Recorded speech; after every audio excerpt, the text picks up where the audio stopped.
Last video में हम लोगों ने ब्रांडिंग एंड पैकेजिंग देख ली थी। आज हम लोग देखेंगे लेबलिंग कि लेबलिंग कैसे की जाती है। ठीक है, तो labelling means putting identification marks on the package. Labelling means क्या होता है कि जो पैकेज है उस पर हम कोई एक आइडेंटिफिकेशन मार्क लगा रहे हैं। Label is the carrier of information. जो लेबल होता है वो क्या होता है? कैरियर ऑफ इंफॉर्मेशन होता है। It provides information like name of the product. वो क्या क्या इंफॉर्मेशन हमें प्रोवाइड कराता है, जैसे name of product, name of manufacturer, जो मैन्युफैक्चरर है उसका नाम, कंटेंट ऑफ प्रोडक्ट्स, क्या कंटेंट है उस प्रोडक्ट में, expiry and manufacturing date, general instructions for use, weight, price etcetera. ये सब कुछ उस लेबल पे लिखा होता है। ठीक है, labels are attached on the product to provide some information to customer. Product labels can be, अब जो लेबल होता है वो किस पे अटैच होता है? किस पे? प्रोडक्ट पर। और किसके लिए होता है? कि कस्टमर को इन्फॉर्मेशन प्रोवाइड करने के लिए। Product labels can be in single tag form as in case of local products like rice, pulses etcetera. ठीक है, जो लेबल होता है वो सिंबल टैग फॉर्म में भी होता है। किसके लिए? जो लोकल प्रोडक्ट्स होते हैं, जैसे कि चावल हो गया, अनाज हो गया। ठीक है, पल्सेस, दालें हो गई हमारी। ठीक, सेकंड हो गया हमारा elaborate labels as used by reputed companies. मींस ऐसे लेबल्स जो रेपुटेटेड कंपनी यूज करती है, जैसे मल्टीनेशनल कंपनीज हो गया, किटकैट, लेज, और भी कई तरीके के होते हैं। ठीक है, तो इस तरीके से क्या हो गया? लेबलिंग होती है। ठीक, अब ये जो इलाबोरेट लेबल्स होते हैं इसमें क्या होता है? ठीक है, these are very attractive and give complete information about product to customer. ऐसे जो लेबल्स होते हैं वो क्या होते हैं? बहुत ही ज़्यादा अट्रैक्टिव होते हैं और पूरी कंप्लीट इंफॉर्मेशन प्रोवाइड कराते हैं जो कस्टमर होता है उनको। ठीक है, आगे बढ़ते हैं इसी में।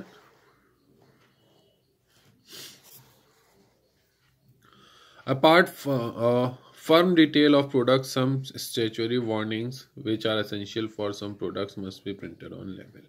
ठीक है, जो फर्म की डिटेल के अलावा क्या होता है, प्रोडक्ट की कुछ वार्निंग्स भी लिखी होती हैं जो ज़रूरी होती हैं कुछ प्रोडक्ट्स के लिए, उसको भी लेबल पे प्रिंट करना बहुत ही ज़्यादा ज़रूरी है। जैसे कि for example on tobacco liquor, it is compulsory to mention that its consumption is injurious to health. ठीक है, मान लीजिए तम्बाकू है और जो लिकर हम लोग पीते हैं। ठीक है, तो उस पर क्या होता है, जब भी आप देखेंगे उस पर उसके जो पैकेजिंग होती है उस पर क्या लिखा होता है कि it is the consumption of this is injurious to health. ये लिखा रहता है कि मतलब इसके सेवन स्वास्थ्य के लिए हानिकारक हो सकता है। तो ये वार्निंग लिखी होती है। ठीक है, आगे बढ़ते हैं इसी में। आगे देखते हैं labels perform following functions features of labelling. अब लेबल के कुछ फंक्शंस या फीचर्स समझ लेते हैं हम लोग। जैसे नंबर 1 होता है हमारा describe the product and specified contents. ठीक है, जैसा कि हेडिंग में ही हम लोगों ने समझ लिया कि प्रोडक्ट को डिस्क्राइब करता है और उसको स्पेसिफाई करता है कि उसके अंदर क्या क्या कंटेंट्स हैं, उसको टोटल स्पेसिफाई करता है। ठीक है, the manufacturer can not communicate to each and every customer personally, so if he wants to communicate and share some information about the product with the customer, it is done through the label. अब जो manufacturer होता है वो हर एक customer से क्या नहीं कर सकता? कम्युनिकेट नहीं कर सकता है। ठीक है, और अगर वो कम्युनिकेट करना चाहता है तो वो क्या करता है कि जो उसका जो भी इंफॉर्मेशन उसे प्रोवाइड करानी होती है अपने प्रोडक्ट के बारे में अपने कंज्यूमर्स को, क्या करता है? लेबल पर उसके थ्रू ही सारी इंफॉर्मेशन प्रोवाइड करता है। The manufacturer prints all the information related to product such as the contents, price, instructions to use etcetera. ठीक है, जो मैन्युफैक्चर होता है वो क्या करता है कि सारी इंफॉर्मेशन उसके प्रोडक्ट से रिलेटेड वो अपने लेबल पे प्रिंट कर देता है, जैसे कि उसका ना क्या कंटेंट है उसमें, क्या प्राइस है, कैसे किस तरीके से उसको यूज़ करना है, मेथड्स टू यूज़ या इंस्ट्रक्शंस टू यूज़, ठीक है, ये सब उसमें लिखा होता है। ठीक, सेकंड होता है हमारा identify the product. The label helps the customers to identify the product from the various type of available. ठीक है, for example we can easily identify a Cadbury chocolate from the various chocolates kept in the shelf of a soap by the color of its label। ठीक है, तो product का जो किस तरीके से हम आइडेंटिफाई करते हैं, जो लेबल होता है उसके कलर से, उसके बनावट के तरीके से, उससे हम लोग उसको आइडेंटिफाई करने में ज़्यादा हेल्प मिलती है। ठीक, नेक्स्ट हमारा help in grading. With the help of label products can be graded in different categories. ठीक है, अब हम लोग जो प्रोडक्ट है हमारा उसको डिफरेंट कैटेगरीज में किस तरीके से डाल सकते हैं, उसके लेवल की मदद से ही डाल सकते हैं। अब जैसे मान लो कि ब्रूक ब्रांड रेड लेबल, ठीक है, ब्रूक ब्रांड रेड लेबल जो टी है, Brooke bond yellow label, Brooke brand green label, तो ये सब क्या है, अलग अलग तरीके के कलर से हम लोग बनाते हैं, तो इस तरीके से उसको हम अलग अलग ग्रेडिंग ईजिली कर सकते हैं। ठीक है, नेक्स्ट हो गया हमारा प्रमोट सेल। फोर्थ पॉइंट है हमारा प्रमोट सेल। ठीक, attractive and colourful labels excite customer and induce him to buy product. ठीक है, अब ज़्यादा अट्रैक्टिव और कलरफुल लेबल्स अगर होते हैं वो क्या करते हैं, कस्टमर्स को अपनी तरफ अट्रैक्ट करते हैं और उनको मजबूर करते हैं कि वो उसको खरीदें उस प्रोडक्ट को। Specially in consumer goods attractive labels increase sale volume. अगर देखा जाए तो कंज्यूमर गुड में ये मेन तरीके से इस तरीके को यूज करके, ठीक है, जो सेल है उसकी वॉल्यूम इंक्रीज हुई है हमारी। ठीक, आगे बढ़ते हैं। Providing information required by the law legal requirement. ठीक है, the label is also use to fulfil the legal requirement as it is legal compulsion to print batch number. ठीक है, content, maximum retail price, weight, volume on all the products. ठीक है, जो label होता है वो क्या करता है, उस पर जितनी भी लीगल इंफॉर्मेशन होती है उस पर लेबल पर ही प्रिंट हो जाती हैं, प्रिंट की जाती हैं। जैसे कि बैच नंबर हो गया, ठीक है, कंटेंट्स हो गया, मैक्सिमम रिटेल प्राइस जिसे हम लोग MRP भी बोलते हैं, वेट हो गया, वॉल्यूम हो गया। ठीक है, सभी प्रोडक्ट्स पर होता है ये। On some products, giving statutory warning is also legal compulsion and these legal requirements are fulfilled through label। ठीक है, कुछ प्रोडक्ट्स पे हमें वार्निंग भी देनी पड़ती है। ठीक है, तो ये सब हम किसके थ्रू फुलफिल कर पाते हैं, लेबल के थ्रू फुलफिल कर लेते हैं। ठीक है, आगे बढ़ते हैं इसी में। तो ये तो थी हमारी लेबलिंग, यहाँ पे लेबलिंग हमारी खत्म होती है। लेबलिंग के बाद हम लोग क्या करते हैं, प्राइस पे आते हैं, बी। ठीक है, तो अब सबसे पहले क्या होता है, price is the value which a buyer passes on the to the seller in lieu of the product और सर्विसेज प्रोवाइडेड। ठीक है, प्राइस क्या होती है, एक वैल्यू होती है जो बायर जो होता है वो सेलर को पास करता है।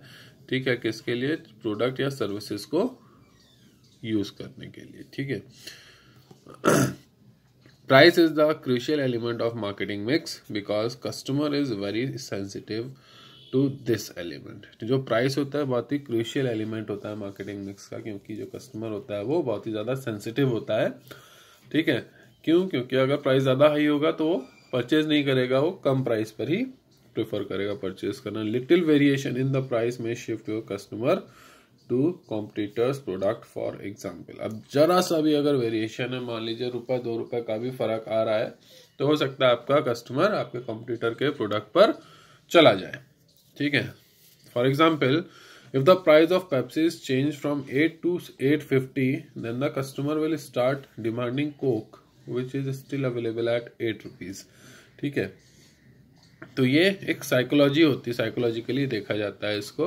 It is therefore important that the pricing decisions are taken with care and caution.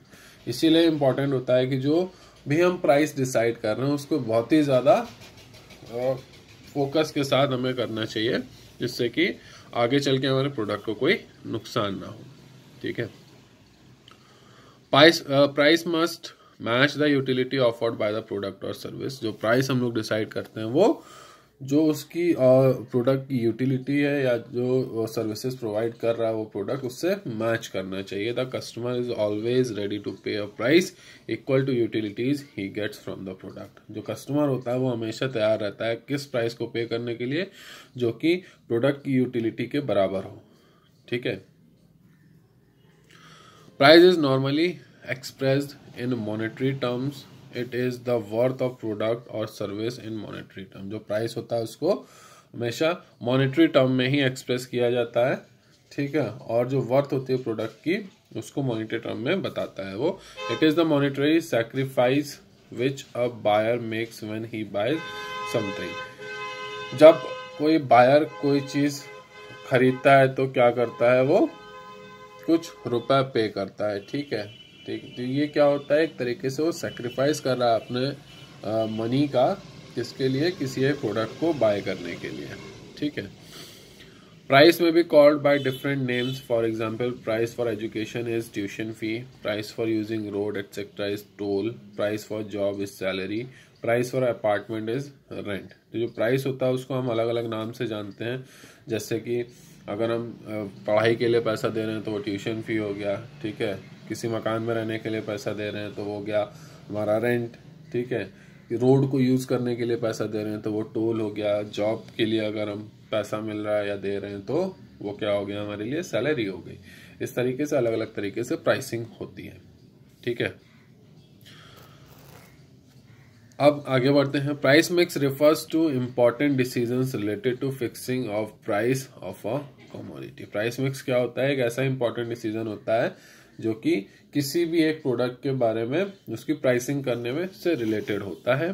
These decisions can be related to price of competitors, decisions related to demand, decisions related to fixing cost etcetera. इन सब से relate करता है। तो आज की video में हम लोग इतना ही देखेंगे। नेक्स्ट वीडियो में हम लोग आगे समझेंगे कि क्या फैक्टर अपने माइंड में रखने चाहिए जब भी हम प्राइस को डिसाइड करें।